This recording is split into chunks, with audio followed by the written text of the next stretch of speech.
pagi saudara-saudari yang terkasih di dalam Tuhan Yesus Kristus.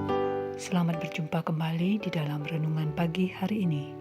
Sebelum kita membaca dan merenungkan firman Tuhan, marilah kita bersama-sama mempersiapkan hati dan pikiran kita dan memohon tuntunan Roh Kudus. Mari kita berdoa.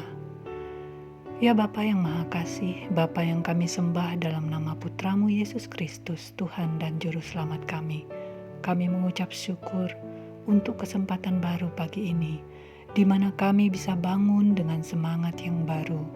Di ujung minggu ini, kami ingin mengisi kegiatan kami dengan hal-hal yang bermanfaat, dan tidak lupa kami akan mengawalinya dengan membaca sebagian dari firman-Mu. Firman yang akan mendorong kami menjadi pribadi yang lebih baik lagi, memperbaharui cara pandang kami, lebih mengarah dekat kepada kehendak-Mu. Kami memohon tuntunan Roh Kudus agar kami dapat memahami maksud kebenaran firman-Mu. Berfirmanlah, hati kami siap menyambut firman-Mu. Amin. Saudara-saudari yang dikasihi Tuhan, renungan firman Tuhan pada pagi hari ini terambil dari Matius 25 ayat 26 sampai 30. Saya akan membacakannya untuk kita. Maka jawab tuannya itu, "Hai kamu, hamba yang jahat dan malas, jadi kamu sudah tahu bahwa aku menuai di tempat di mana aku tidak menabur dan memungut dari tempat di mana aku tidak menanam? Karena itu sudahlah seharusnya uangku itu kau berikan kepada orang yang menjalankan uang, supaya sekembaliku aku menerimanya serta dengan bunganya. Sebab itu ambillah talenta itu daripadanya dan berikanlah kepada orang yang mempunyai 10 talenta itu. Karena setiap orang yang mempunyai, kepadanya akan diberi, sehingga ia berkelimpahan.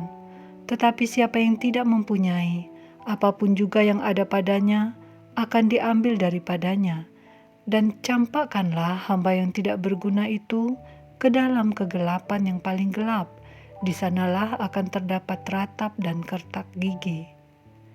Saudara-saudariku yang terkasih, judul renungan pada pagi hari ini adalah Perlahan Kering.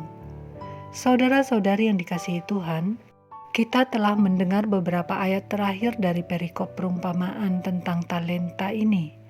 Secara harfiah, talenta adalah satuan berat atau bisa juga satuan uang seperti bacaan kita.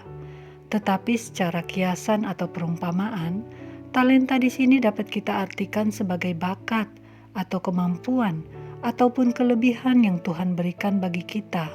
Dan Tuhan mau kita mempergunakan talenta itu untuk melayaninya. Saudara-saudari yang dikasihi Tuhan, talenta masing-masing orang bisa tidak sama. Demikian pula hasil dari usaha yang dilakukan terhadap talenta masing-masing adalah berbeda. Tetapi Tuhan tetap menghargai setiap upaya yang dilakukan. Hamba yang memiliki 5 talenta, karena usaha yang dilakukannya, memperoleh laba 5 talenta, sehingga talentanya menjadi 10. Hamba yang memiliki 2 talenta, karena usaha yang dilakukannya pula, ia memperoleh laba 2 talenta, sehingga talentanya menjadi 4. Sedangkan hamba yang memiliki 1 talenta, karena malas, tidak mengusahakannya, ia tidak memperoleh laba, talentanya tetap 1. Bahkan, talenta yang tinggal 1 ini pun diambil daripadanya dan diserahkan ke yang memiliki 10 talenta. Walau hasilnya berbeda, kedua hamba yang memperoleh laba itu mendapatkan pujian dari tuannya, karena usaha yang dilakukan kedua hamba itu adalah bentuk kesetiaannya kepada tuannya. Saudara-saudari yang dikasihi Tuhan, ada sebuah cerita dari Rusia tentang danau dan sungai. Danau merasa heran melihat sungai yang terus saja mengalir tiada lelah, membawa kapal-kapal, rakit-rakit panjang, balok-balok kayu, juga sampan-sampan. Ia bertanya, sampai kapan sungai meninggalkan kehidupan yang tidak masuk akal itu? Bagi danau, apa yang dilakukan oleh sungai adalah kesia-siaan. Danau bangga akan hidupnya, walaupun ia mengaku bahwa ia tidak terkenal dan tidak menerima pujian dari musisi manapun. Baginya, tidak harus mengalir ke seantero wilayah, tidak mengangkut kapal, rakit, balok kayu, sampan, dan lain-lain. Dapat bersantai layaknya seorang wanita kaya yang sedang bersantai adalah sebuah keuntungan. Ia tidak peduli pada dunia yang sibuk dan sudah menjadi serba cepat di luaran sana. Ia hanya duduk beristirahat, menghabiskan waktu dan menenangkan pikiran seperti seorang filsuf. Tetapi, apa tanggapan sungai terhadap pemikiran danau itu?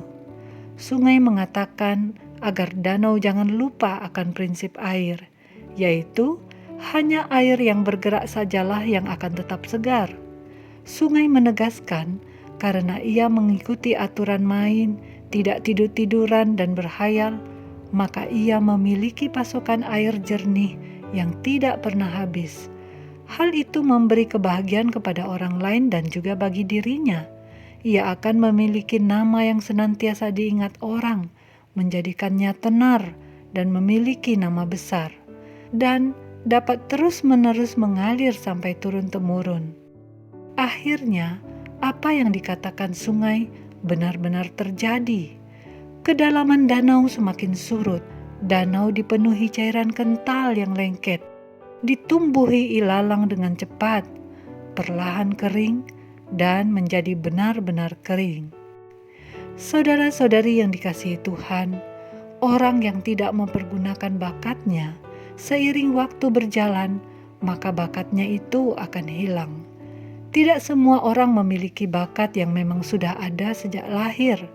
Sangat sayang bila disia-siakan. Sebagai orang percaya, orang yang beriman, setiap bakat kita diubahkan menjadi sebuah karunia. Dan karunia yang kita terima sangat beragam.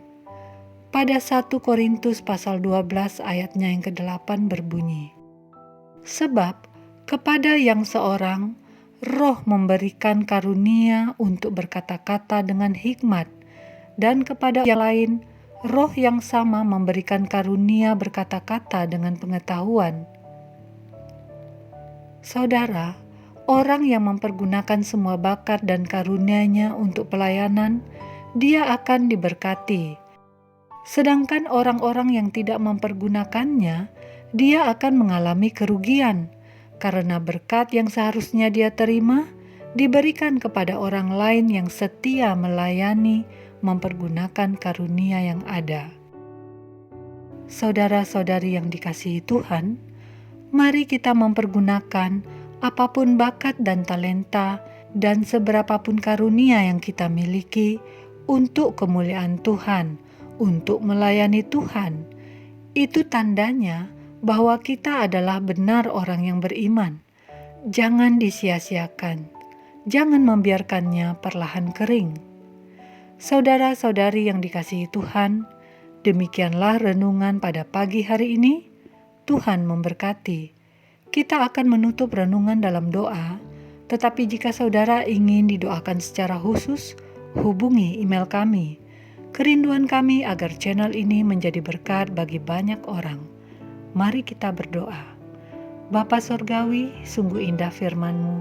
Biarlah hidup kami senantiasa mengucap syukur, apalagi dengan bakat yang kami miliki, bahkan karunia-karunia yang boleh hadir di dalam diri kami, yang Engkau berikan.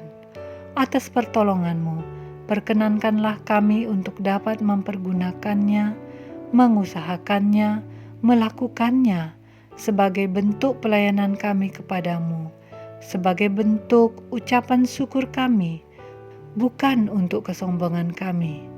Ya Bapa, ampunilah kesalahan kami yang cenderung berbuat dosa.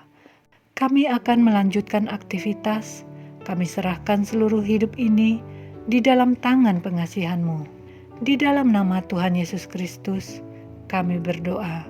Amin. Saudara-saudari, mulailah harimu. Kiranya kasih dan anugerah Tuhan senantiasa melimpah di dalam kehidupanmu.